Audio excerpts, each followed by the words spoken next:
You've cried, screamed, emotionally blacked out, and now you just stare at walls wondering how to go on. You've reread every dragon scene, memorized Xaden's trauma like it's your job, and your new personality trait is sobbing in Draconic. But what if I told you it could get worse? Welcome to the Empyrean multiverse, where we ask the big, ugly, soul-crushing questions no one wanted, but we're going to answer them anyway. For science or pain, probably both. Today, we're diving headfirst into 5 alternate realities that will absolutely emotionally devastate you and Violet. We're talking doomed romances, dead boyfriends, missing dragon babies. If you thought Violet had it bad before, wait until we yank the narrative rug out from under her. And yes, we are starting with the question that will make the fandom unalive. What if Violet chose Dain instead of Xaden? Okay, deep breath, because this one, it hurts. Let's imagine Violet wakes up on conscription day, looks at Dain, and thinks, you know what? I'm going to go with the emotionally safe guy who reports people to leadership, and boom, timeline destroyed. At first, it seems fine. Dain is dependable, Dain has great hair, Dain would absolutely hold your drink at a party and not make it weird. But that's the problem, right? He's the human equivalent of lukewarm tea. No flavor, no edge, no dragon slaying energy. Violet with Dain means no sparring tension, no enemies to lovers banter. Just a lot of long, quiet walks where she questions her entire existence. Also, let's not forget Dain's favorite hobby, making choices for Violet. Because clearly she can't handle things like autonomy or consent. If she'd stayed with him, she would have been protected into oblivion, never discovering her true strength, never pushing herself beyond her limits, never fully becoming the Violet we scream about in Discord servers at 3 a.m. Now, imagine her bonded to Taryn and Andarna, with Dain still hovering around like a protective hall monitor. Taryn would flame roast him within 10 minutes. Andarna would pause time just to roll her eyes. And what about Xaden? Oh, he'd still be brooding on the parapet, leaning against walls like it's a personality. Except this time, he's watching Violet slowly become someone else.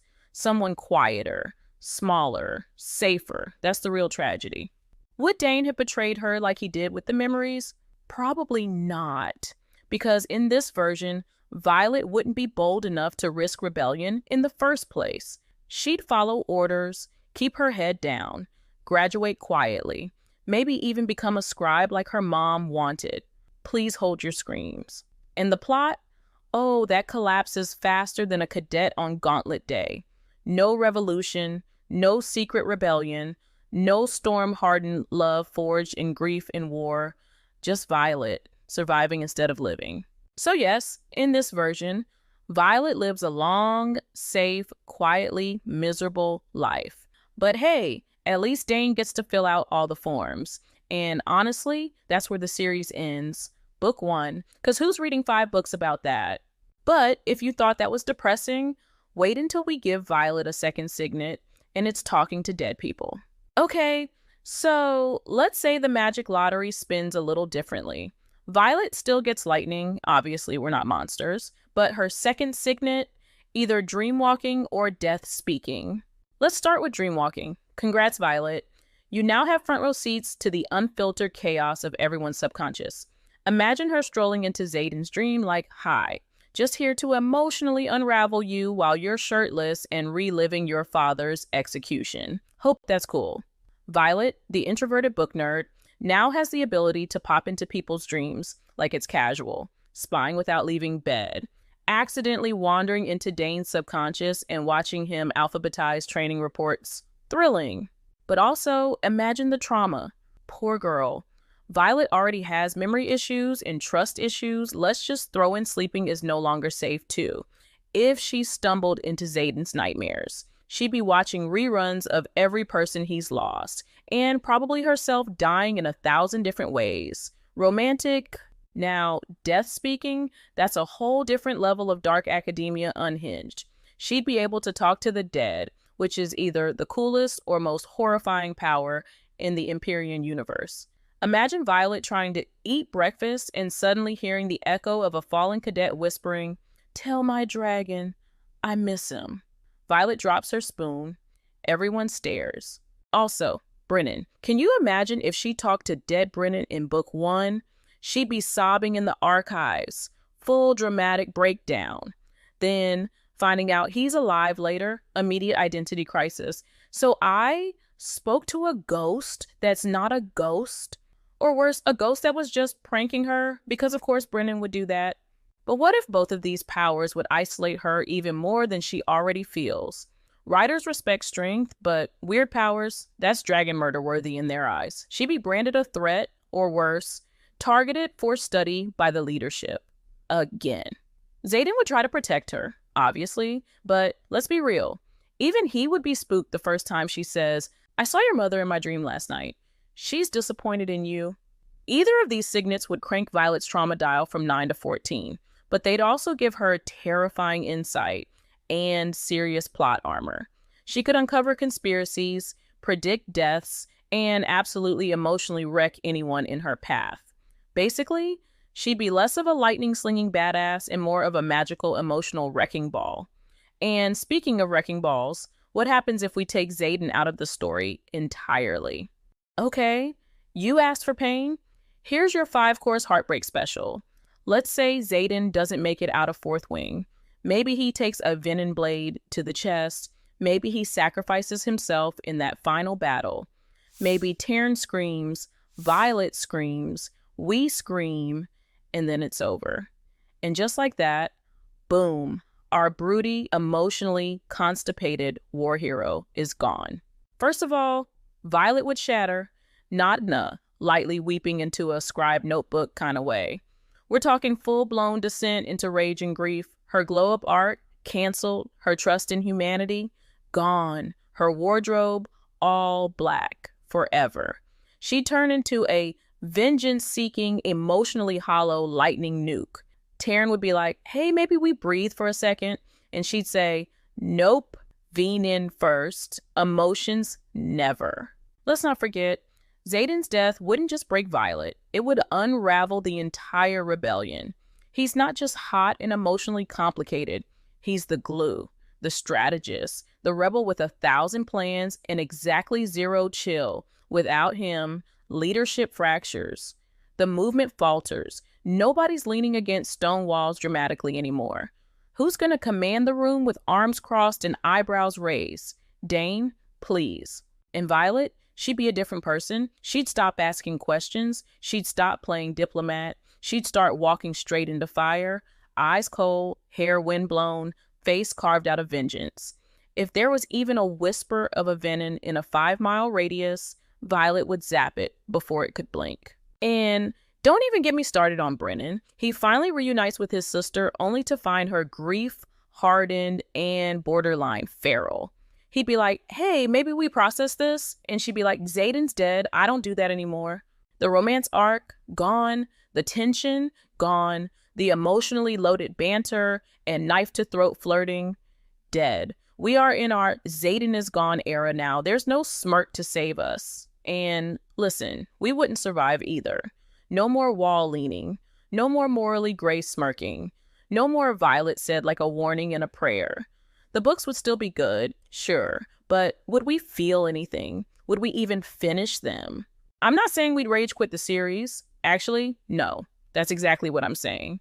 So, yeah, maybe she survives. Maybe she even wins. But without Xaden, it's not the same book. It's just Iron Flame without the flame. And I would never get over that. Still breathing? Good. Because next, we're giving Andarna to someone else. No. Just no. But fine, let's go there. Let's imagine a world where our glittering, golden, chaos baby Andarna doesn't bond with Violet. Instead, she bonds with someone else. Maybe some overachieving third year who already has a 6-pack, 3 daggers, and absolutely 0 business being adorable. And just like that, Violet is sort of dragonless. No time stopping, no unexpected second bond. No tiny dragon curling up like a golden cat in her bed. No one whispering, "I believe in you" in soft, telepathic baby dragon voice. Andarna's entire arc with Violet, poof, gone. And what do we get instead? Violet getting flung around Basgiath like a lightning-charged rag doll with no magical airbags. Because let's be real, Andarna saved her more than once. She paused time when Violet was one heartbeat away from death. Without her, Violet is toast. Charred toast. Ashes. Also, the gauntlet, she's done. That plank would have yeeted her straight to the ground while her squad watched in horror. She almost made it. She was so small. Guess Andarna chose violence today. Now flip it. What happens to Andarna? She's not bonding for comfort or survival. She's being tactically bonded. Trained like a weapon. Weaponized like an asset. Her sparkly little soul gets ground into a war machine. No friendship, no bedtime chats, just orders, drills, and someone yelling, "Time jump now," every 10 minutes, like it's a stopwatch. But let's make it worse. What if Andarna didn't just bond with someone else? What if she bonded with the enemy? Some venom-sympathizing, smooth-talking recruit who doesn't care about honor, or dragons, or Violet. Suddenly, that sweet golden hatchling is being used to pause time for evil. Andarna's bright little eyes, once filled with wonder, now cold, focused, deadly. Violet would see her across the battlefield and freeze, not because of fear, but heartbreak. "That's my dragon," she'd whisper. And Andarna, she'd tilt her head and look away. I'm shook. That was our sweet baby dragon. She slept in Violet's bed and gave us hope, and now she's on the dark side. I want a refund from fate. And if you think that betrayal was bad, wait till you see what happens when Violet was in the rebellion from the start. Okay, let's quit the drama for a second and go full-blown tactical goddess mode. What if Violet wasn't clueless when she got pushed into the Writer's Quadrant? What if she already knew everything? The Venin, the lies, the war, the rebellion, Brennan, Xaden, all of it. Because in this timeline, Brennan still fakes his death, but instead of keeping Violet in the dark, he brings her in. Not openly, not loudly, just coded messages, hidden letters, secret archive drops, a rebellion whisper in the quiet, and Violet, she listens. She plays the game, pretends to be naive. She lets her mother think she's weak. She lets Dain think she's helpless, but she's already on mission. So when she enters Basgiath, she's not a scared girl with weak ankles. She's a fully operational undercover agent with a dragon-sized vendetta.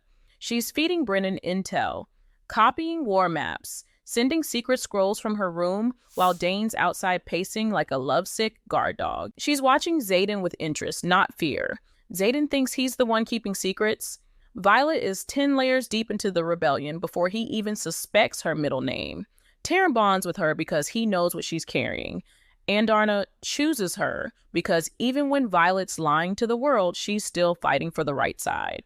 And when the real battles begin, Violet is ready. She doesn't question the rebellion. She is the rebellion. She's not breaking the rules. She's rewriting the system from the inside out. Imagine the moment Xaden finally finds out. She's standing in a war tent, flipping through rebel documents like she owns the place. He walks in, stunned.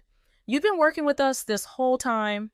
And Violet just raises an eyebrow and says, "You really thought I needed saving?" Somewhere, Dain's brain is short-circuiting. Xaden is rethinking his entire personality. And honestly, the entire quadrant would pay good money to see the look on Colonel Sorengale's face. Popcorn-worthy doesn't even cover it. So, we've twisted fate, burned canon, and emotionally obliterated Violet Sorengale in 5 different universes. We gave her the wrong man, the wrong dragon, a broken heart, a secret agenda, and sometimes we just gave her nothing at all. Sorry, Violet, you deserve better, but also, you were incredible. So, besties, now it's your turn to destroy the timeline. What are your Empyrean what-ifs? What timeline haunts you at 2 a.m.? What decision would completely break or fix the world? Drop your chaos in the comments. We'll bring the popcorn and the tissues.